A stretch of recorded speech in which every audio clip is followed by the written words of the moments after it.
Welcome to the Health Conscious Living Podcast. I'm Dr. Gayle Myers, and today's episode is social connections and well-being. Did you know that social connections are vital to your health and well-being, to the well-being of others, and to the planet? You may have heard of the butterfly effect, a term coined by mathematician and meteorologist Edward Lorenz in the 1960s, where small changes can have far-reaching effects. He suggested that a flap of a butterfly's wings might ultimately cause a tornado. In the 1800s, Jonathan Gottlieb Fitch wrote The Vocation of Man. It was his explanation of the true purpose of all human beings, our interconnectedness. To quote Fitch, "You could not remove a single grain of sand from its place without thereby changing something throughout all the parts of the immeasurable whole."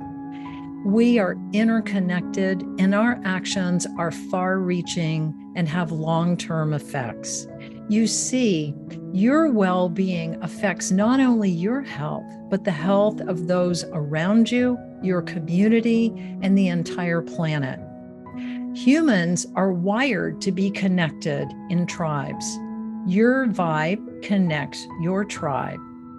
That goes both ways, positive and negative. Let's start with the positive. The health benefits of positive social connections are many. It reduces stress, lowers anxiety and depression, lowers blood pressure, heart disease and stroke, reduces inflammation, improves immunity. It keeps you younger and increases life expectancy. It reduces the risk of dementia. It increases resilience. It helps you to cope and recover and strive for better. To name a few, when we connect in positive social networks, it increases oxytocin, the bonding hormone or the love hormone. It increases trust recognition that contributes to improved emotional and behavioral communication between people. We uplift each other. It improves self-esteem, increases compassion and empathy. Mirror neurons in our brain are activated. Mirror neurons are the brain cells that respond to actions that we observe in others. When we see others behaving or acting in a certain way, mirror neurons are activated or fire in the same way, and we recreate that identical action and thought process. It's how infants learn and begin to understand others' actions. It's what we see, we recreate in our minds. You could call it associative or matching behavior. A 2023 study from Stanford medicine researchers discovered that mirror neurons in the hypothalamus of mice found they're tuned into aggression. The hypothalamus is the main link between the nervous system and the endocrine system. It's part of the brain that maintains balance or homeostasis. It maintains blood pressure and water balance, hunger and sex drive. It affects mood. It releases feel-good hormones like dopamine and responds to the amygdala during stress and tells the adrenals to release adrenaline and the stress hormone cortisol. Part of the hypothalamus, the lateral part, responds to pleasure and rage. The Stanford researchers found mirror neurons in mice were activated or fired in the rage center when a mouse is fighting or when it watches other mice fight. The mirror neurons are activated whether the animal is doing the same behavior or watching other animals doing the behavior. Think about that for a moment. What we observe in others' behavior, we begin to mirror. So how are others' behaviors affecting you? And how are you behaving and affecting others? Are others having a positive effect on you or not so much? And you, how are you role modeling? Are people admiring you and looking up to you for advice and guidance? Or are they influencing you through anger, rage, or other unhealthy behaviors? Choose wisely. What are your behaviors mirroring for others? Are you modeling wellness, a positive outlook, healthy habits, honest, sincere communication, considerate behavior? Social connections like a family, group, a community of like-minded people with similar values and goals are important.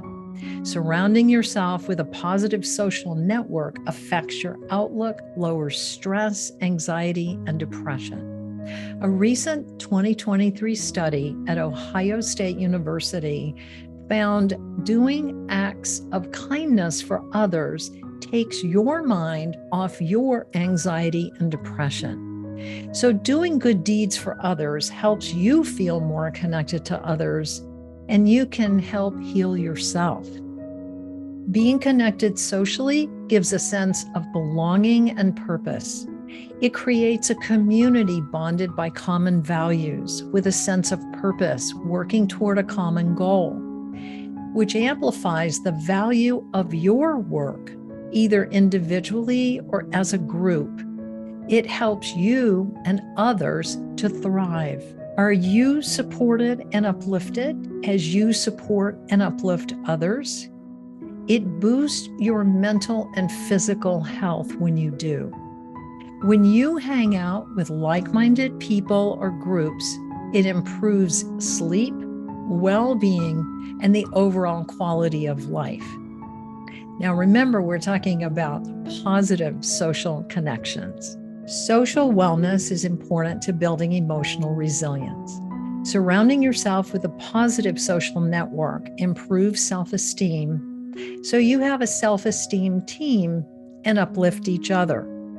Being in a supportive community gives you space to be yourself and contribute to a greater purpose. It increases compassion and empathy and holds you accountable. It helps you dream bigger and supports you to live your best life. It improves overall quality of life. On the other hand, social isolation and loneliness, especially in the elderly, increases risk of high blood pressure, heart disease. It weakens the immune system. It increases obesity, anxiety, depression, cognitive decline, Alzheimer's disease, and it decreases longevity. Prior to the pandemic, 23% of people 65 or older felt isolated. In 2020, that number rose to 43% in people over 60. Staying socially connected keeps you younger, more actively engaged physically, mentally, and emotionally, and it increases life expectancy while it reduces the risk of dementia. Researchers at the University of Pittsburgh in 2019, using brain imaging, found older people with greater levels of social engagement had more robust areas of gray matter in areas of the brain associated with dementia. Now, the average age of participants was 83 years old.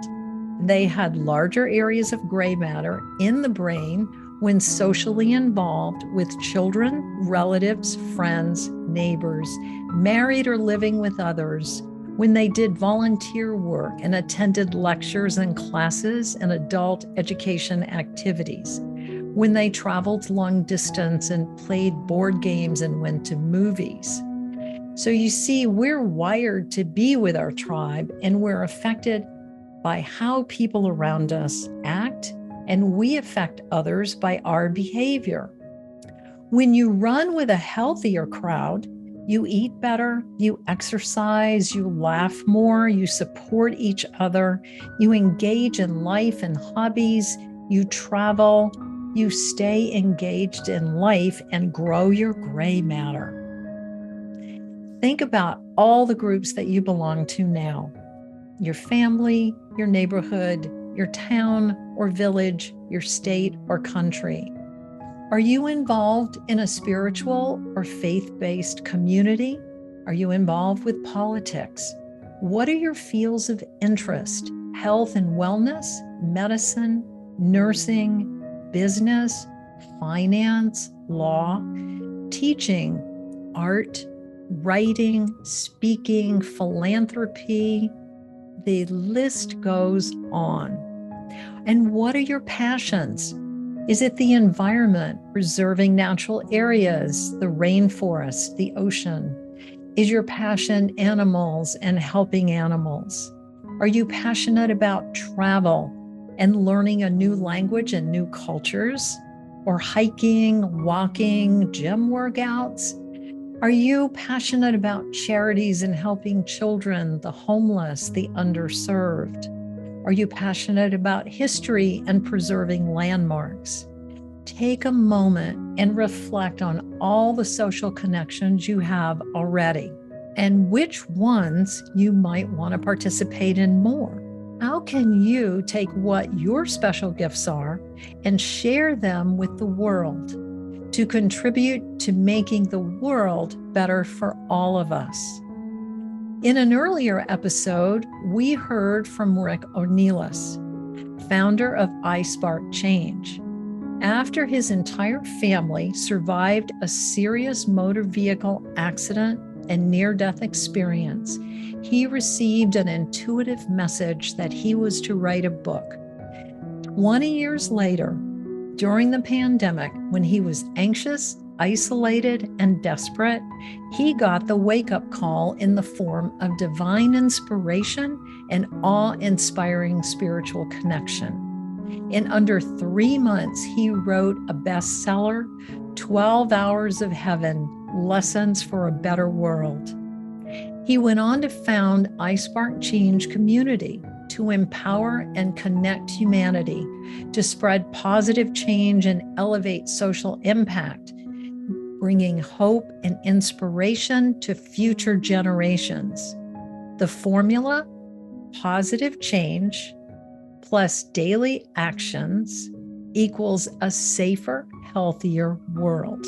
In an earlier Health Conscious Living podcast, we heard from Mary Huang, who took her 2 daughters, left an abusive marriage, $1 million business, and went on food stamps, and is now a wealth and legacy architect, a 2-time international best-selling and award-winning author, a visionary, a thought leader, and a philanthropist. She is an inspirational speaker and mentor. She has a nonprofit, Wings to Fly Foundation, that helps free women from abusive situations to educate and empower them to be financially independent. Mary is about to launch her Wealthy Woman TV show on her Elevated Woman TV network. In episode 17 of the Health Conscious Living podcast, we learned how Celeste Mergens, healing her own poverty upbringing, helped her create a movement changing the culture of being female around the world. When Celeste traveled to Kenya in 2008, she found young girls were isolated and forced to sit on cardboard throughout their menstrual cycles because of an ancient taboo and a lack of hygiene necessities. Celeste founded Days for Girls, a nonprofit, global award-winning organization, and she gathered a global community of equity changers and patented the Days for Girls pad, a washable, reusable, beautiful menstrual health product that's built to last years, and has distributed these menstrual kits to 2.8 million girls in 145 countries. Celeste has been named the Conscious Company Global Impact Entrepreneur Top 10 Women and Women's Economic Forum's Woman of the Decade. She is an author, sought-after speaker, consultant, and global thought leader specializing in sustainability, equity, and resilience. In October of 2023, Her highly anticipated new book, The Power of Days, a story of resilience, dignity, and the fight for women's equity, comes out through Ben Bella Books. You can pre-order her book on Amazon and help this global movement to break taboos and empower girls across the globe. Celeste, Rick, and Mary remind us that we can all make a difference. Who's looking up to you as a role model in your family, your work, your community? How are you helping your community and the planet? Remember, just by your presence as a positive role model, you are helping the world to be a better place for us all. I invite you now to join me for a meditation, inner spiritual connection, shining your light and sharing your gifts with the world. Thank you for being part of the Health Conscious Living community. Your presence brightens the world.